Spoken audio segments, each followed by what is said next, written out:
et plus de pouvoir pour les intercommunalités. C'est en tout cas ce que prévoit... c'est en tout cas ce que la loi prévoit pour l'avenir. À Tours, par exemple, quelles sont précisément les compétences de l'agglo aujourd'hui et dans les années à venir, en quoi devrait-elle être plus importante? Élément de réponse avec Florent Carrière. Le développement économique, la voirie, les grandes infrastructures sportives et culturelles ou encore la gestion des déchets, des compétences pour la plupart obligatoires pour une communauté d'agglomération. Récemment, Tours Plus a également récupéré la compétence tourisme et surtout transport avec la disparition du site 4. Quant à l'avenir... Écoutez, je pense qu'en matière de petite enfance, certainement des choses qu'il faudra faire. En matière scolaire aussi, actuellement, le domaine scolaire et des écoles est quelque chose de très réservé à chaque commune. Mais quand vous avez deux écoles qui sont séparées par une chaussée et deux trottoirs, je pense qu'à un moment, les difficultés financières vont contraindre tout le monde à s'entendre. Moi, je ne suis pas pour une extension importante des compétences. Je crois qu'il y a un sujet qui est en débat au sein de la communauté d'agglo qui concerne l'eau potable.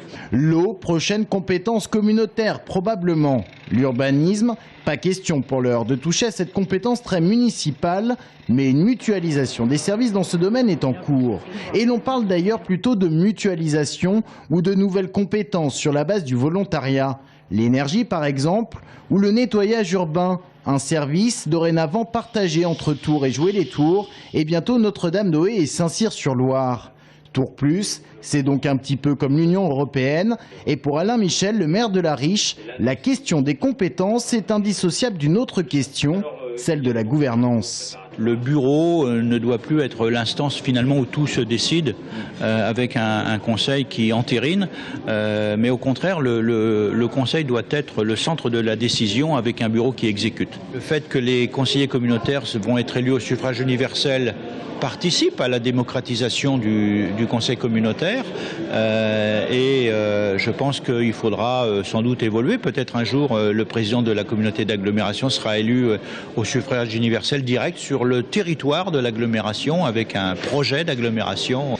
Un président élu au suffrage universel peut-être un jour, mais il faudra d'abord régler une autre question, celle de la représentation des communes. Aujourd'hui, Tours est sous-représenté, conséquence d'un accord qui implique que le président d'agglomération est obligatoirement le maire de Tours.